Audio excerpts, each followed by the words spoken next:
여러분 반갑습니다. 공공선택론 10번째 강의를 시작하겠습니다. 오늘은 정치시장에 대한 마지막으로 공공선택론의 주요 정치 이론에 대해서 공부해 보겠습니다. 제일 먼저 나눌 내용은 중위 투표자 정리입니다. 중위 투표자 말이 어렵죠? 간단하게 설명해 드리겠습니다. 선거에서 정치적 경쟁에 대한 대표적인 공공선택론의 이론 가운데 하나가 바로 중위 투표자 정리라는 건데요.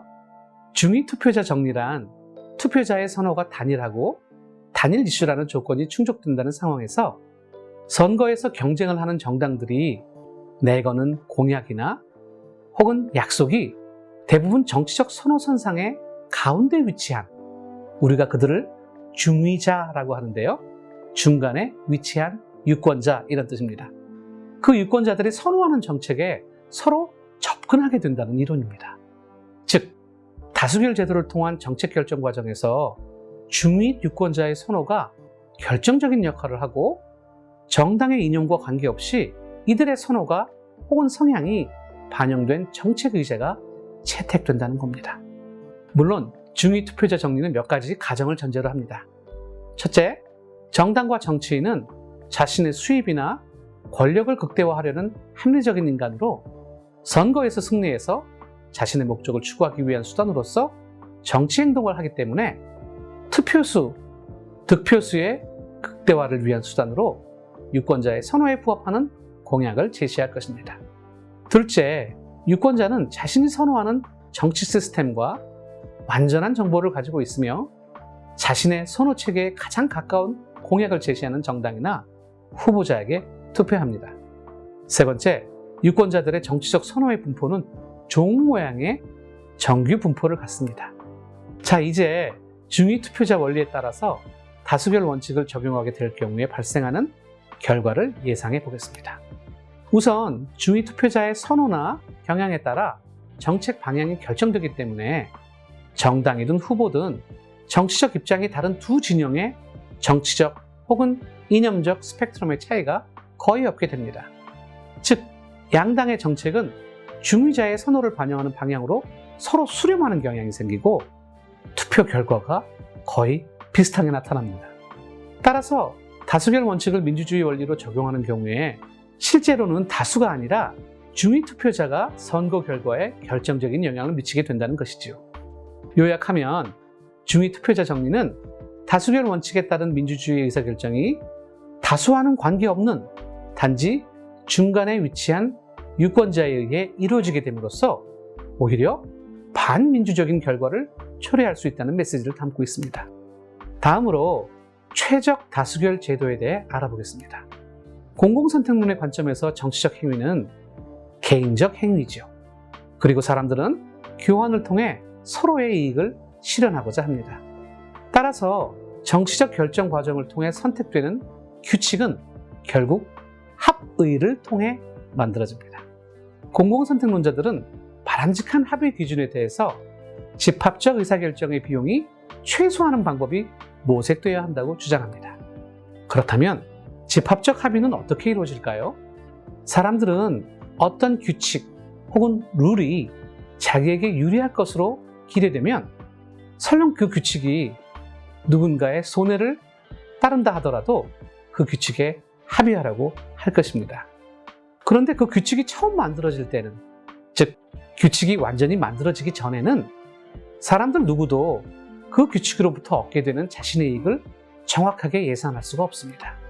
따라서 어떤 규칙이 만들어지고 난 후에 그 규칙 내에서 어떤 목적을 달성하기 위한 정책 대안에 대한 합의를 하는 것보다 규칙 자체에 대해서 합의를 도출하는 것이 훨씬 효율적이라는 겁니다.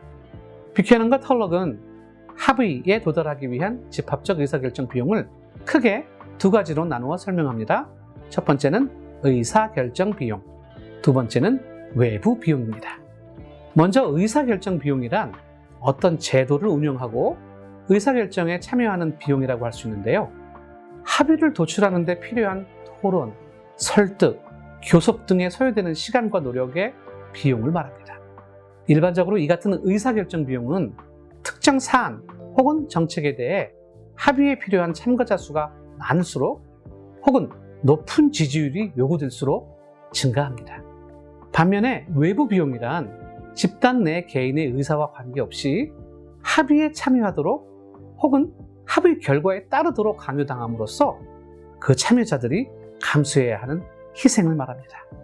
이는 만장일치를 제외한 의사결정 방법을 택하는 경우 합의 과정에서 배제되거나 반대했던 참여자들이 감수해야 하는 불이익이라고 볼 수 있습니다. 이 같은 외부 비용은 찬성하는 인원의 수 혹은 지지율이 높을수록 줄어드는 경향이 있습니다. 따라서 만장일치로 합의되는 경우에는 외부 비용은 없지만 의사결정 비용은 가장 크게 되는 겁니다. 그리고 만장일치를 제외한 다수결 원칙이 적용되는 경우에는 정도의 차이가 있지만 의사결정 비용은 줄어들고 외부 비용은 증가하게 되는 것이죠. 따라서 가장 비용이 적게 드는 효율성의 측면에서 집합적 의사결정 방식이 되려면 의사결정 비용과 외부 비용의 합이 최소가 되는 수준에서 선택되어야 가장 알맞는, 가장 효율적인 최적의 다수결 제도가 되는 겁니다. 이것은 사안에 따라서 과반수가 될 수도, 3분의 2가 될 수도, 혹은 만장일치가 될 수도 있는 거죠. 그렇다면 이 같은 최적 다수결 제도가 전달하는 시사점을 몇 가지로 생각해 볼 수가 있는데요. 첫째, 우리가 별 의심 없이 흔하게 받아들이고 있는 과반수, 즉 2분의 1 이상의 의결이 항상 효율적인 것은 아니라는 점입니다. 물론 어떤 특수한 경우 절반만 넘어도 합의하는데 효율적일 수도 있겠지만 그것은 처음 의도했던 게 아니라 결과론적인 것이죠. 둘째, 의제에 따라 의사결정 비용과 외부 비용이 다르기 때문에 최적의 찬성수도 혹은 지지율도 변하게 된다는 것입니다. 참여자 각각의 이해관계가 첨예한 그런 의제의 경우에 외부 비용은 커지게 되고 최적의 찬성수도 늘어나게 됩니다. 따라서 의제의 성격과는 관계없이 그저 과반수 원칙을 고수할 경우 투표로 인한 합의로 인한 효율성을 저하시키는 결과를 가져오게 됩니다. 같은 맥락에서 공공선택론은 다수결 제도에 의한 공공재나 행정 서비스에 대한 자원 배분의 결정이 일반적으로 과다, 때로는 과소 공급을 가져오기 쉽고 결국 사회적으로는 비효율적인 자원 배분을 초래하게 된다고 지적합니다. 요약하면 투표의 방식을 결정하는 경우에 사회적 비용을 최소화할 수 있는 효율적인 방식을 선택해야 한다는 것입니다. 이런 이유로 빅셀은 집합적 의사결정에서의 만장일치의 원칙을 주장합니다. 그는 공공재나 행정 서비스를 가장 알맞게 배분하기 위해서는 절대적인 만장일치 투표가 실현되어야 한다고 주장합니다. 왜냐하면 민주주의 체제에서는 개인의 선호가 투표 과정을 통해 실현되기 때문입니다. 그래서 결국 만약 한 사람이라도 어떤 사안에 대해서 반대한다는 것은 자신이 그 비용을 부담하지 않겠다는 일종의 무임승차의 의지로 볼 수도 있고 재정의 효율적인 자원 조달을 어렵게 합니다. 문제는 절대적 만장일치의 원칙이 현실적으로 굉장히 어렵다는 것인데요. 만약에 완전히 100% 만장일치가 어렵다면 3분의 2 혹은 4분의 3의 찬성으로 대신할 수 있다는 점을 어느 정도 허용합니다. 이제 다수결 원리와 투표의 모순에 대해서 간단하게 알아보겠습니다. 현대 민주주의 정치 사회에서 가장 보편적으로 적용되고 있는 다수결 원리란 사회 구성원 다수에 의해 의결된 사안을 구성원 전체의 의사로 간주하고 행하는 것입니다.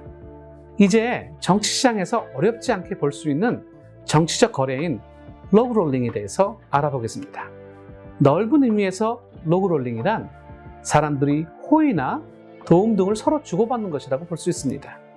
내가 어떤 사람에게 도움을 주고 그 사람이 또 그 대가로 저에게 도움을 주는 것, 이렇게 생각하시면 됩니다. 하지만 우리가 일반적으로 사용하는 로그롤링의 의미는 입법 과정에서 정치적 지원의 교환 혹은 투표 거래를 뜻합니다. 즉 정치인이 자신이 발의한 법안에 대한 지원을 확보하기 위해 다른 의원이 발의한 법안을 지원하는 것입니다. 엄밀한 의미에서 로그롤링은 상호 지지하는 의안을 하나로 묶어서 투표하는 것을 의미하기 때문에 개별 안에 대해 서로 지지를 보내는 투표 거래와는 다소 차이가 있지만 통상 두 개념을 엄격하게 구별하지는 않습니다. 통상 로그롤링은 의원이나 투표자마다 특정 안에 대한 선호의 강도가 다를 때 발생합니다. 따라서 다수결 원리가 제도화되어 있을 경우 투표자의 선호의 강도를 반영하는 일종의 전략적인 행동으로 나타납니다.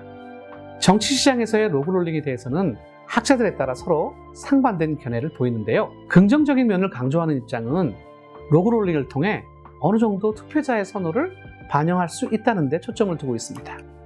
예를 들어 시장에서 소비자가 자신의 선호를 나타내어 재화나 서비스의 효율적 배분을 가져오듯이 정치시장에서도 로그롤링을 통해 유권자가 선호를 표시함으로써 공공재의 효율적인 배분을 가져올 수 있다는 것이지요.